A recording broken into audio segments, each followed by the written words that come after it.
आज हम पढ़ेंगे क्लास 8th का वसंत का भाग 3 कक्षा 8 के लिए जो पुस्तक बनी है वसंत, उसका चैप्टर नंबर हम पढ़ेंगे 3 बस की यात्रा। हम 5 मित्रों ने तय किया कि शाम 4 बजे की बस में से चलें। पन्ना से इसी कंपनी की बस सतना के लिए घंटे भर बाद मिलती है, जो जबलपुर की ट्रेन मिला देती है। सुबह घर पहुंच जाएंगे। हम में से 2 को सुबह काम पर हाजिर होना था, इसलिए वापसी का यही रास्ता अपनाना जरूरी था। हाजिर यानी उपस्थित होना था। लोगों ने सलाह दी कि समझदार आदमी इस शाम वाली बस से सफ़र नहीं करते हैं। क्या रास्ते में डाकू मिलते हैं? नहीं, बस डाकिन है। बस को देखा तो श्रद्धा उमड़ पड़ी। श्रद्धा मीन्स उस बस के प्रति आदर भाव। खूब वयोवृद्ध थी, यानी बहुत ही जर्जर अवस्था में थी, बहुत ही पुरानी थी, सदियों के अनुभव के निशान के लिए हुए थी।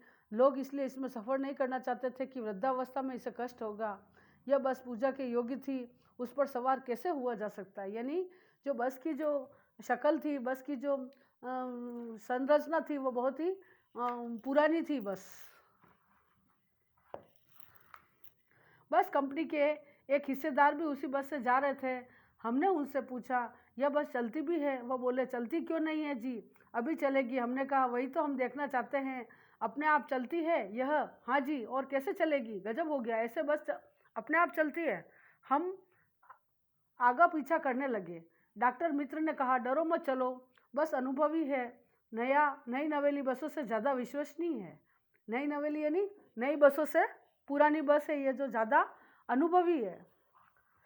हमें बेटों की तरह प्यार से गोद में लेकर चलेगी, यानी हमको धीरे धीरे पहुंचाएगी। हम बैठ गए। जो छोड़ने आए थे वे इस तरह देख रहे थे जैसे आखिरी विदा दे रहे हैं। उनकी आंखें कह रही थी कि आना जाना तो लगा ही रहता है, आया है सो जाएगा, राजा रंक फकीर।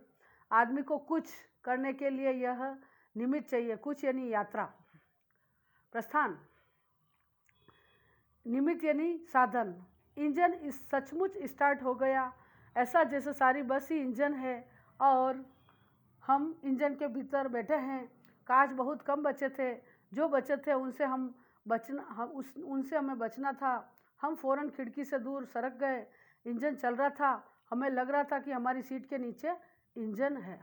बस सचमुच चल पड़ी और हमें लगा कि यह गांधी जी के असहयोग और सविनय अवज्ञा आंदोलन के वक्त अवश्य जवान रही। इसे ट्रेनिंग मिल चुकी थी, हर हिस्सा दूसरे से असहयोग कर रहा था। पूरी बस सविनय अवज्ञा आंदोलन के दौर से गुजर रही थी। सीट का बॉडी से असहयोग चल रहा था। कभी लगता सीट बॉडी को छोड़कर आगे निकल गई। मतलब बस जो है बहुत ही जर्जर अवस्था में, बहुत ही टूटी फूटी बस थी। कभी लगता है कि सीट को छोड़कर बॉडी आगे भागी जा रही है। 8-10 मील चलने पर सारे भेदभाव मिट गए। ये समझ में नहीं आता था कि सीट पर हम बैठे या सीट हम पर बैठी है। इस तरह से वो बस जो है वो बहुत ही जर्जर अवस्था में थी, पुरानी हो चुकी थी। एकाएक बस रुक गई। मालूम हुआ कि पेट्रोल की टंकी से छेद हो गया है। ड्राइवर ने बाल्टी से पेट्रोल निकालकर इसे बगल में रखा और नली डालकर इंजन में भेजने लगा। अब मैं उम्मीद कर रहा था कि थोड़ी देर बाद बस कंपनी के हिस्सेदार इंजन को निकालकर गोद में रख लेंगे और उसे नली से पेट्रोल पिलाएंगे, जैसे माँ बच्चे के मुंह में दूध की शीशी लगाती है। बस की रफ्तार अब 15-20 मील हो गई। मुझे उसके किसी हिस्से पर भरोसा नहीं था। ब्रेक फेल हो सकता है, स्टीयरिंग टूट सकता है। प्रकृति के दृश्य बहुत लुभावने थे। दोनों तरफ हरे भरे पेड़ थे जिन पर पक्षी बैठे थे। मैं हर पेड़ को अपना दुश्मन समझ रहा था। जो भी पेड़ आता डर लगता कि इससे बस टकराएगी। वह निकल जाता तो दूसरे पेड़ का इंतजार करता। झील दिखती तो सोचता कि इसमें बस गोता लगा जाएगी। एकाएक फिर बस रुकी। ड्राइवर ने तरह तरह की तरकीबें की पर वह चली नहीं। सविनय अवज्ञा आंदोलन शुरू हो गया था।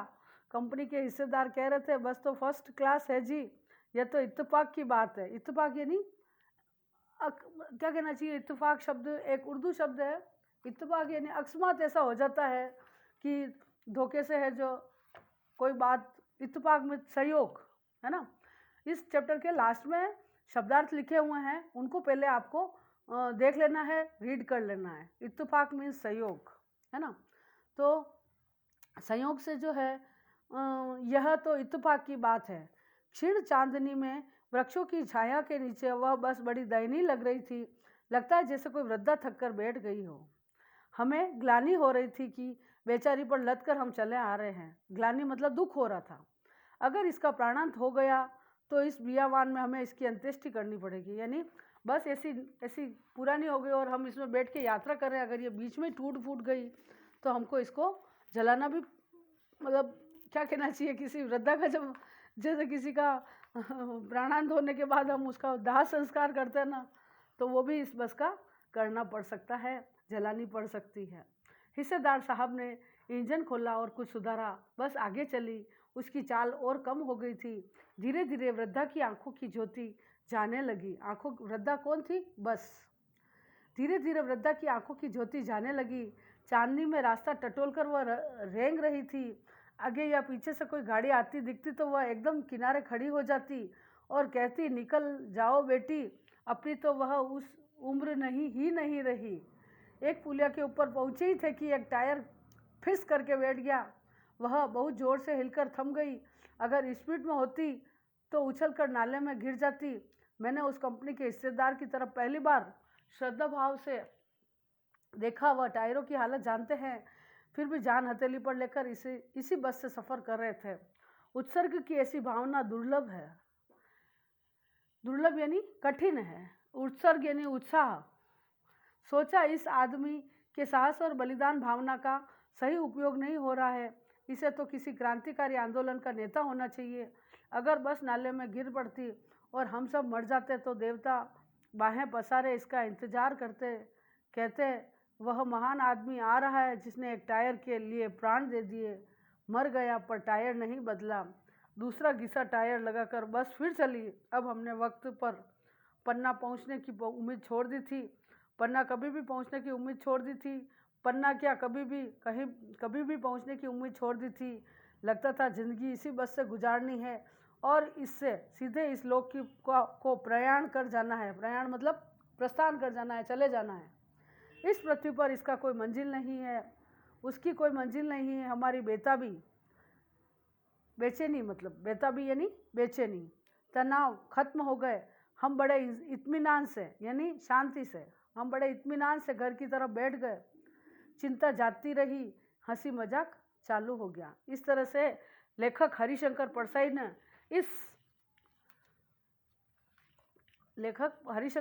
ने जो है इस पाठ में बस की यात्रा का एक वृतांत, एक वर्णन जो है बड़ा शानदार किया है।